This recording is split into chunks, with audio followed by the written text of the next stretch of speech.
Hello, everybody. Welcome back to Big on the Inside, the new Who, Doctor Who. I've messed it up. Let me start again. Hello, everybody. Sorry, I, Wait, I'm still laughing. Hang on a minute. Here we go. Hello, everybody, and welcome back to the new Who. Oh, Christ, what the? Why can't I get it? Give me a second. Hello, everybody, and welcome back to Bigger on the Inside, the new Who, Doctor. I can hear you laughing. Why can't I say? I'm the Doctor. I'm a Time Lord. I'm from the planet Gallifrey in the constellation of Kasterborous. I hope the ears are a bit less conspicuous this time. You might be a doctor, but I am.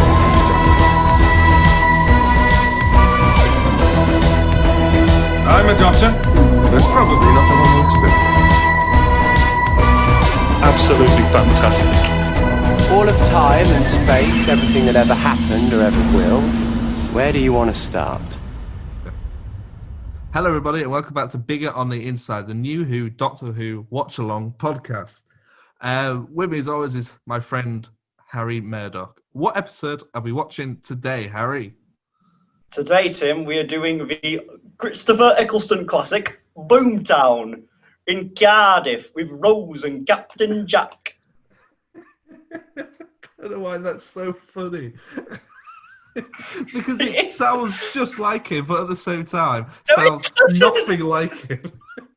The sad thing is, I'm at a drama school on an A right now, and I was told today that there are going to be workshops where we learn to do accents.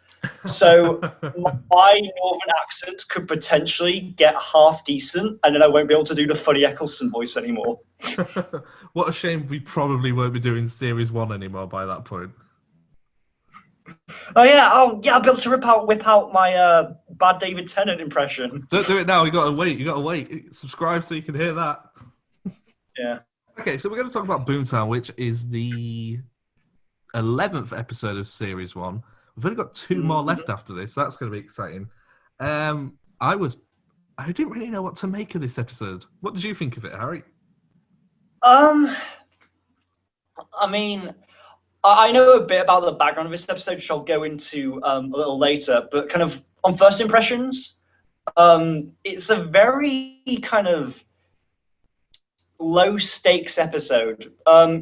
For most of it, it's just kind of our main foursome just kind of going on a little weekend trip to Cardiff and just kind of spending some casual time with them. And when a threat does eventually propose itself, it's quite short-lived. It's as an episode to just kind of let us spend time with these characters and get to know them a bit better and enjoy their company.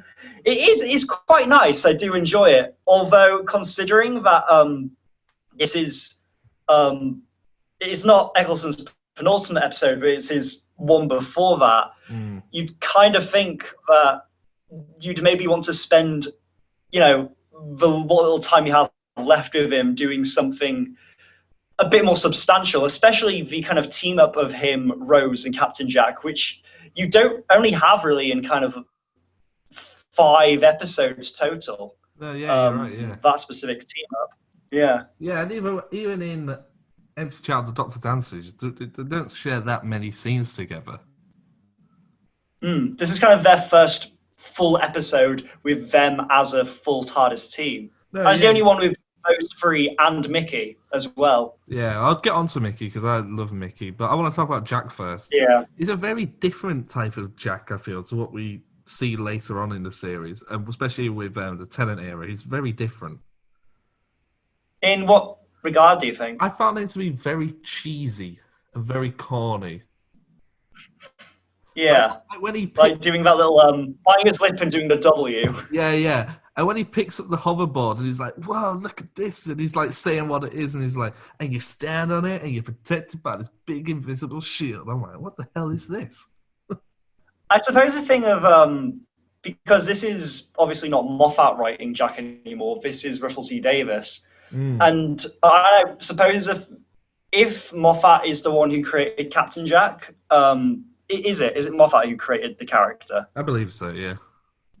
Yeah, I suppose maybe it's a thing where Russell really liked that character, and so he wanted to do more with him. And maybe this is kind of him finding his feet with Jack and writing for Jack. Yeah, maybe. Which is perhaps why it's a bit of, which is maybe perhaps why you sense a bit of dissonance between him in the last story and this one. Yeah. I noticed one thing about Jack was he is the first character in 11 episodes to ask why the TARDIS looks like a big blue box. And it takes 11 episodes for them to explain that. I think they pass like in the first episode, I think the Doctor says it's a police box and that's it. But it's never explained He says why. it's a disguise. Yeah. All he gives is a disguise. Yeah, and obviously, I think we learn later on in Series 3, I think David Tennant's Doctor explains that there's some kind of psychological manipulation field that makes people ignore it. But honestly, I kind of prefer the explanation. Yeah, I kind of prefer the explanation in this episode, which is if a person sees a strange box, they just walk past it and get on with their day. Yeah, there you are. Right, in a way, that kind of feels more honest. Yeah. So this episode is set it's set 6 months after World War III. I was under the understanding that the Slovene died at the end of World War III. Most of them did, but I think the one which we follow in this episode had some kind of emergency teleportation device, which she used at the very last minute to get away.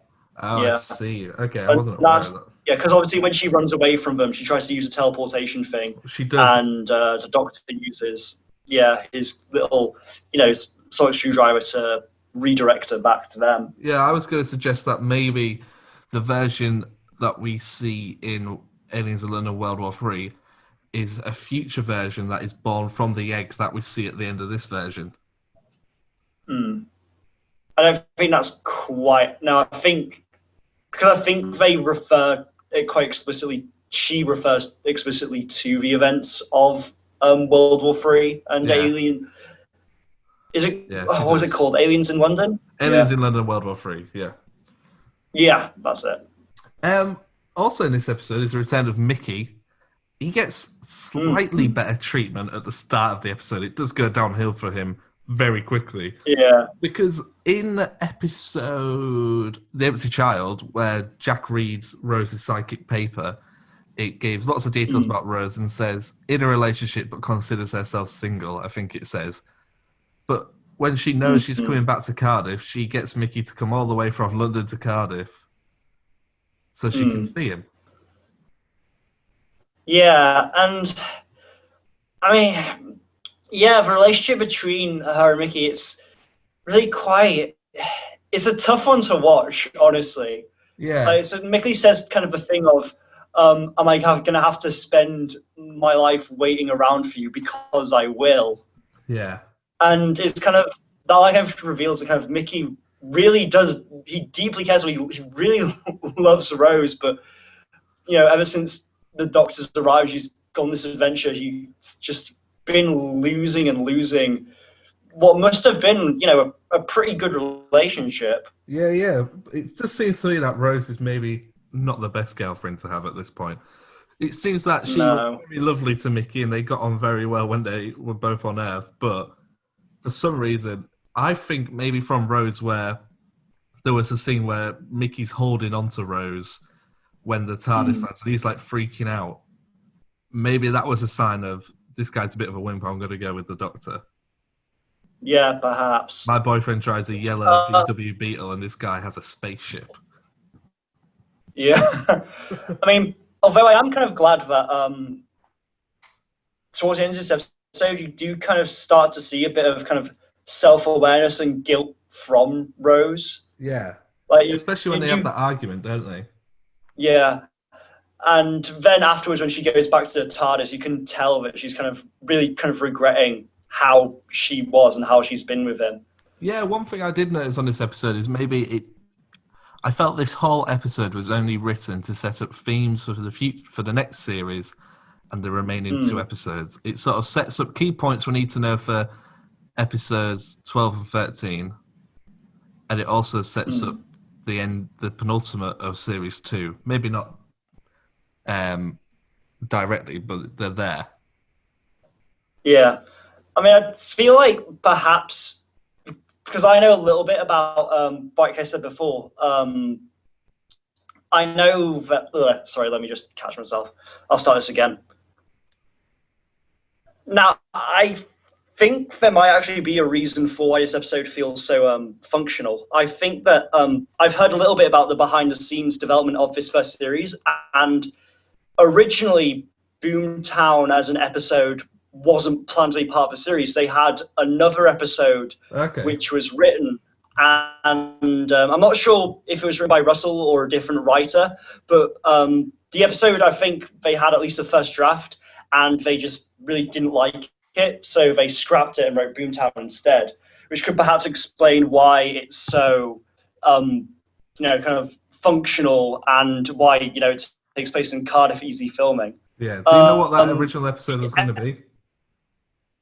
I don't know what its name was going to be, or if it had a name, but basically the plot of the episode was that it was going to reveal that the Ninth Doctor had been watching and visiting Rose at various stages throughout her life, to the point that we meet her in Rose, and that he'd been kind of in small ways kind of influencing her to form her into the perfect companion for him. That's dreadful. It's quite a creepy concept. Yeah, really. it is a bit like the Doctor just picks a random child and goes, "You're the one I'm gonna travel with in the future." Yeah, and then kind of subconsciously mold it into a perfect traveling partner. So you can completely understand why. Yeah, I mean, we've said before that a Doctor does give off a bit of a controlling vibe at some points. Yeah, I think we noticed that in is it World Aliens War of III. London? Yeah, World War III. Yeah, where he basically gives a dirty Time Lord sex talk on the phone, and then she runs back out the flat and comes straight to the TARDIS, and they disappear together. Yeah. There's like an ultimatum, isn't there? So yeah, I guess that kind of in the end, Russell kind of decided, yeah, that is a bit creepy and weird, and not the kind of vibe you want our hero to have, and so decided to scrap and write Boomtown instead. And with that perspective, I kind of appreciate Boomtown for, giving us just a nice opportunity to spend some time with these characters. Yeah, I found the character. Sorry, go on. No, I was done. I think the characterization of the Doctor in this one is something we haven't seen before. I couldn't help but think he's coming across a bit of a dickhead for quite a lot of it. Really?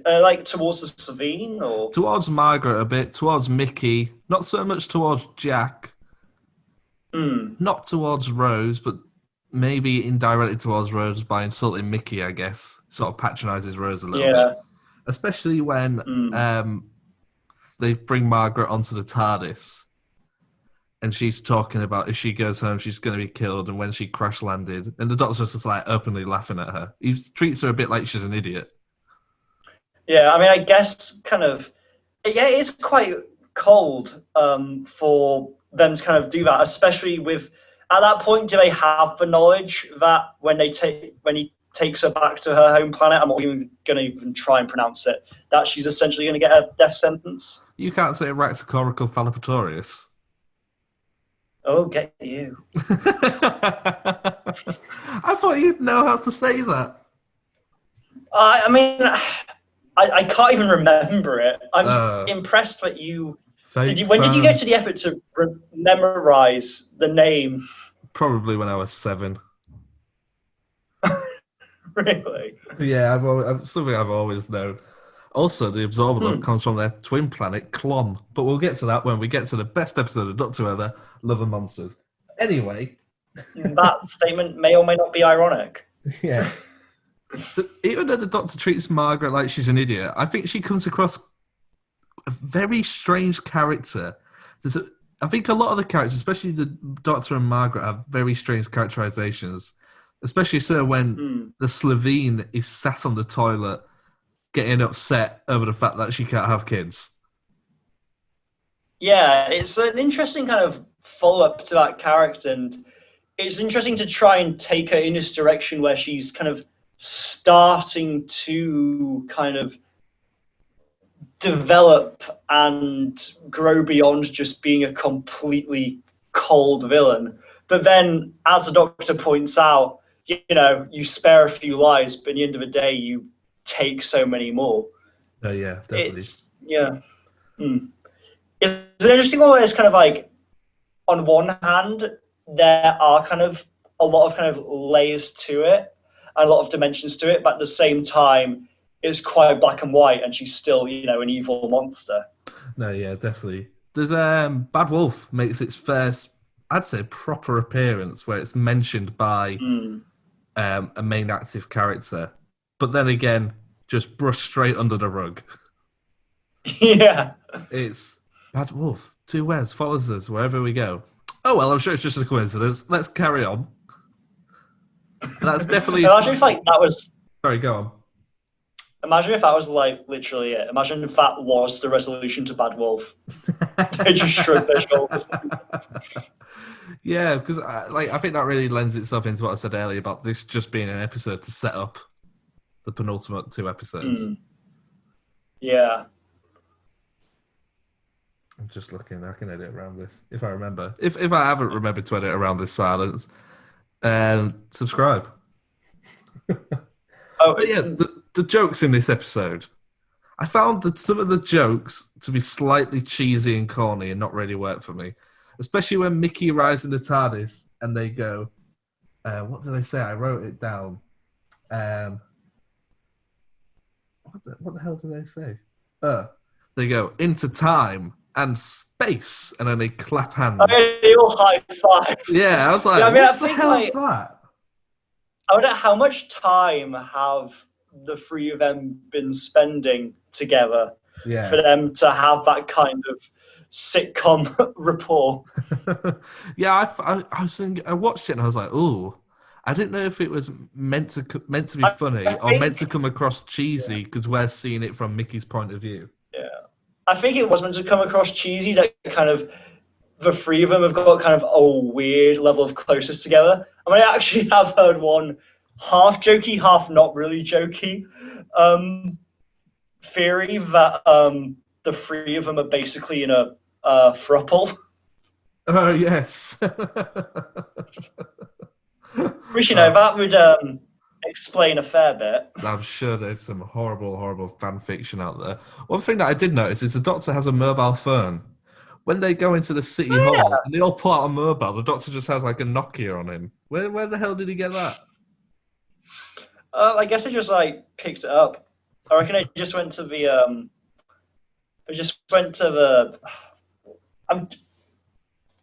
they have a name of the phone shops have. I can't remember the last time I actually saw a phone shop. You don't really get phone shops anymore. You get phone networks, don't you? Yeah, but I'm trying to think of what the name of a phone shops in the UK into Carphone Warehouse or somewhere like that. Yeah, that's it. It's like they just popped into the Cardiff's Carphone Warehouse branch and grabbed those little mobile phones. I think we've given it. There's a lot of weird things this episode. It is, yeah. I was going to say we give it a slightly bad rap, but I think it does have some interesting themes where we maybe sympathise with the alien more than we do with the actual main crew. Rose doesn't come across very well. The Doctor doesn't come across the best when he's with Margaret. Jack just is Jack throughout it. So the only real characters we really sympathise with are Mickey and Margaret. Yeah. How did you find How did you find the characterization of Margaret? I found her okay. I thought she was interesting. I thought the choice to kind of flesh out a Slovene was an interesting one. It's part of me kind of missed the farting fun times. I'm not sure about that because at the start of the episode, she goes into the toilet and lets rip. And I heard it and I was like, it isn't funny in this song for some reason. I don't know why. Maybe because it's not three fat aliens farting. It's just a woman having chronic diarrhea on the toilet. It's because she didn't say, I'm shaking my booty. That's what really makes or breaks it. No, yeah, you are right. No, I definitely agree with you there. One scene that I really think played for Margaret's favour is the scene towards the end where she grabs hold of Rose. Oh yeah. I felt, even though you know how it's going to turn out, you know Rose is going to escape, everything's going to be fine. Still watching it, you're thinking, I don't know a way out of this. I don't know how. Yeah. And I think you couldn't predict what was going to happen with the TARDIS console opening and her looking into the heart of the TARDIS, because we don't know about that. Again, Is another that, plot point that was set up for what's to come. On the subject of the heart of TARDIS, is that something that we only see in this series of the show? Is that because I can't think of it reappearing down the line in New Who, at least. I'm having a look now. I don't recall seeing it. Yeah. Oh no, Obviously, Matt Smith. He travels. He goes to into the it. center of the TARDIS. Yeah, but that's Yeah. not the heart of the TARDIS. That's like the journey to the center of the TARDIS. But is Heart the of the heart at the TARDIS. center of the TARDIS? I'm on fandom.com. TARDIS. Okay. Heart of the TARDIS. Here we go. The heart of the TARDIS, also known as space-time element, was a core element of TARDIS technology. I'm looking for when it first appeared. Maybe Arc of Infinity, perhaps. Right. Okay. Commander So it might be Maxill something removes the from space and Cosmic time Who. element to stop the Fifth Doctor from leaving Gallifrey to avoid his execution. So yeah, it's gone under different names, but it's kind of the same thing. Yeah, the Fifth Doctor, Okay. the Seventh Doctor, then in Boomtown, the Parting of Ways, the Parting of Ways again. After the 10th Doctor's regeneration caused massive damage to the console room and forced a crash landing, the console room was repaired and remodeled into a new design. Now the heart was relocated right down right below the console, covered by a protective bubble. Instead of inside the console, the cover was held. Where am I? The cover also helps cover up the glass floor in the 11th hour. Right. Okay. So, and I think it does make an appearance in Journey to the Center of the TARDIS.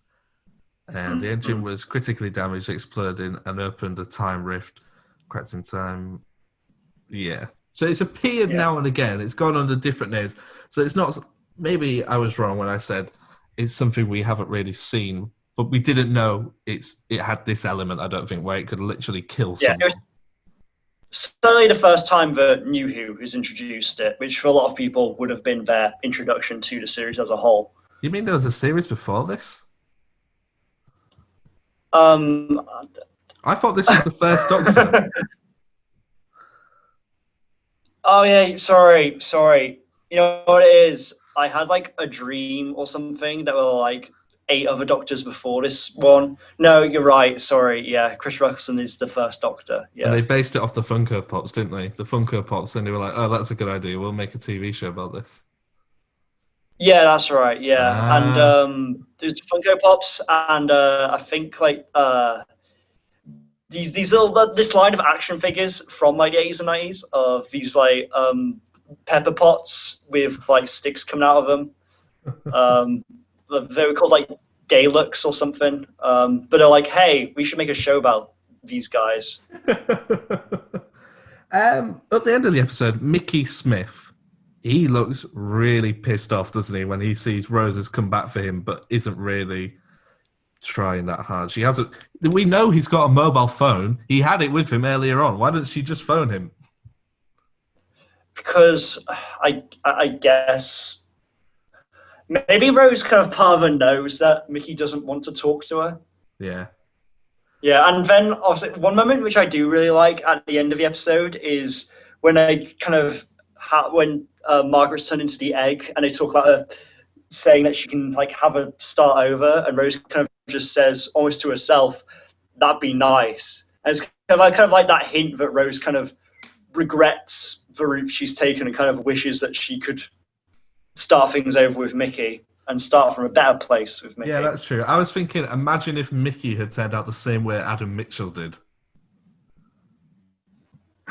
What do you mean? Like, well, for those who don't know, you can go and listen to our The Long Game podcast or for your own sanity, just watch the video we made where we talk about what actually happened to Adam after the show. But I think... Oh, you think you should go full villain? Yeah, why not? He'd be pissed off at the Doctor. He has more reason to go full villain than Adam Mitchell did. For those who haven't listened, Adam, at the end of the long game in the Doctor Who comics, spends the rest of his life trying to hunt down the Doctor and at some point gets all the Doctors together and is killed by the Master. Anyway, it didn't really make sense for that character. But Mickey has genuine reasons, I feel, to be annoyed with the world of Doctor Who. But I guess that Mickey's just shows that he's much more of a stand-up guy than Adam Mitchell. Yeah. I've only got one last note on this episode. I didn't make as many notes as normal. My last note is this.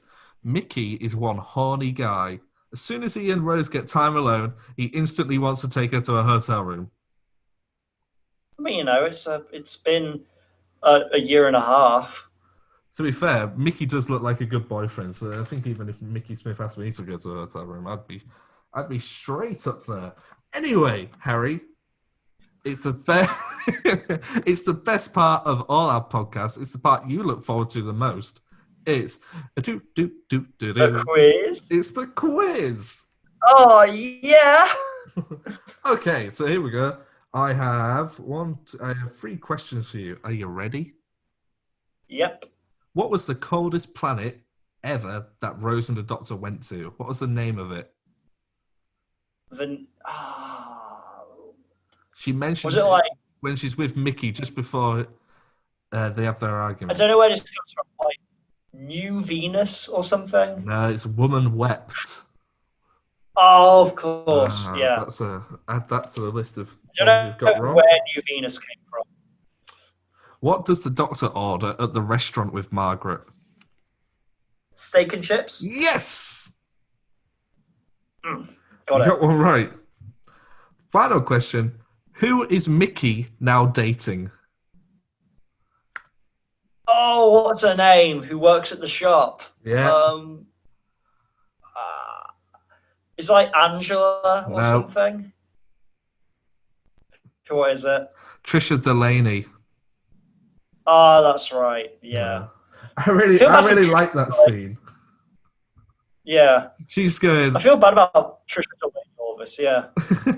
They have this really good Like- scene where she's talking about all these amazing places and how the water froze and they were walking under these 20-foot ice waves, which I'm sure we'll hear about more in the I've Got to Big Finish audio stories. And then all of a sudden, Mickey just goes, I'm dating Trisha Delaney from the shop. And she's like, she's a bit thick. It's like, she's lost weight. I mean, I guess I understand why he says that, because obviously that's, the two of them kind of spending their first time together in like ages, and all 6 Rose months. talks about is her and the Doctor. Yeah, 6 And months herself since and they the last saw Doctor. each other.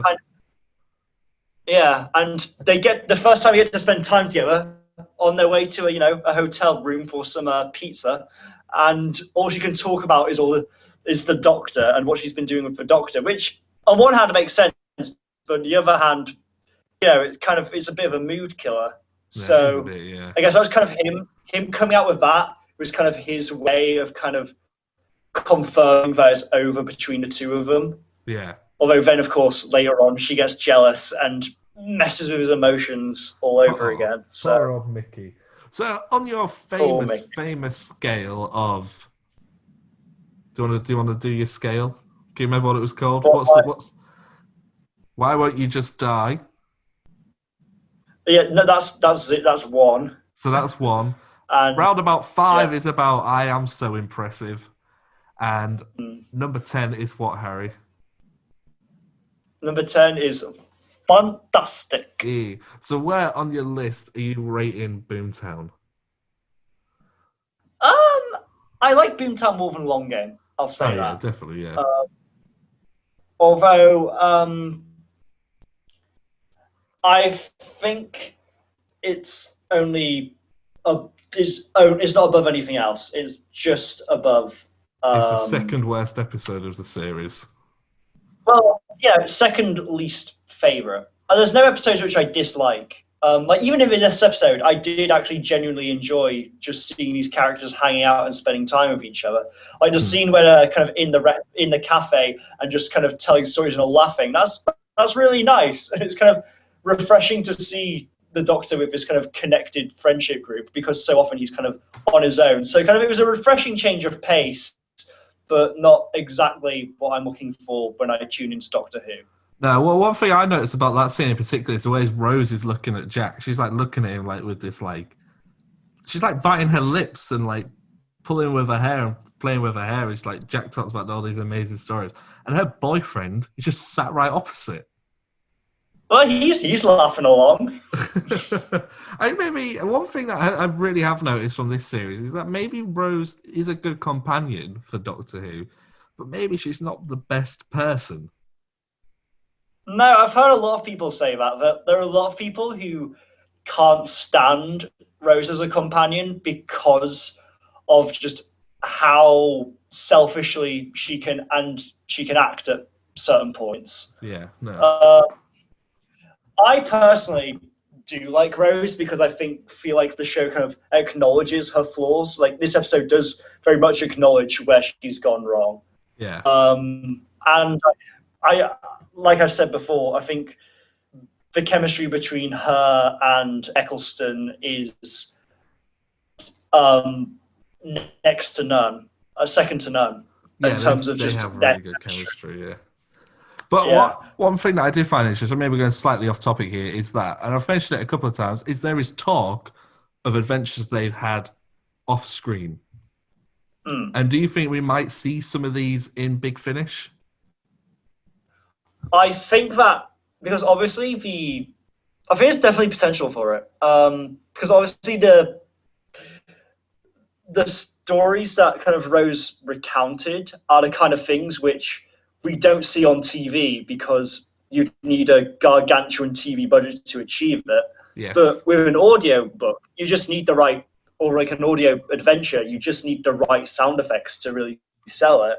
Yeah. So I think if they want a story with direct links to the show, it's very possible that one or more could be used as adaptations. I'm imagining they might want to go down the route more of creating original stories, just so we can have adventures that are a bit more exciting, with a bit more kind of, frills and monsters, rather than just kind of, the places Rose describes are kind of sound more like, nice little trips, as opposed to anything where super high stakes encounters occur. No, yeah, I definitely agree. Cool. So I think we'll wrap up Boomtown. It's been a slightly shorter episode at around half an hour compared to the normal 40 to an hour long we normally do. So, but it's Boomtown. What did you expect? I think we both knew going into this there wasn't really going to be a lot to talk about with Boomtown. It'll be someone's favourite episode, and to that person I say, grow up. It's just a nice episode. It's a nice episode. Yeah, if it's your favourite episode, if this is there's something wrong with you. If this is your favourite episode, I feel like Doctor Who probably isn't the show for you if your favourite episode is one like Boomtown. Like, it's kind of why you're watching Doctor Who, because it kind of is so un-Doctor Who in how it's structured. Yeah, there's no time travel. There's no real alien threat. The only threat is sort of fixed in the first 5 minutes, 10 minutes of the episode. So yeah, it's a bit of a strange one. But that said, we do have some. I won't mention it now. I'll wait till maybe our next episode or the very last episode to talk about some stuff that we do have coming up after we finish Series 1 and before we go into Series 2. We have some exciting stuff coming up. And one thing coming up that I'm very excited about, like you probably already know if you go over to our Twitter account. Oh, what you can hear now, 1 second.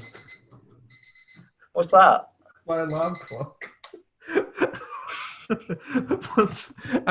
All right, quick side note. I bought an alarm clock. I set it to 9 because I want to get up at 9 in the morning. I've clearly set it to 9 p.m.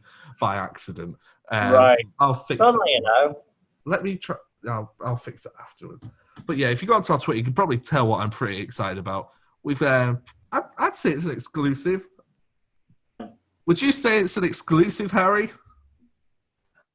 I'd say so. I think that the thing which we have recently done has not been done by the parties involved up to this point. I think that some of the information which we have uncovered from what we have done may potentially be brand new, undocumented. So it's all quite exciting stuff. How would you describe it in one word?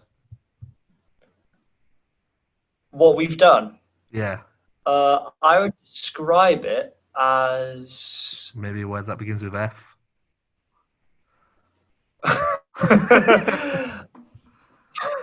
I would describe it as fabulous. Ah, damn you. Thank you for listening, guys. If you want more Bigger on the Inside pod, because this just wasn't enough for you, you can follow us on Twitter at Bigger on the Pod, follow us on YouTube, Bigger on the Inside Podcast, Acast, shows.acast.com/Bigger on the Inside. Leave us a 5-star review on iTunes and email us biggeroninside@gmail.com. I'm going to say goodbye, so bye-bye. And now, Harry, do you want to say goodbye as well? Bye-bye.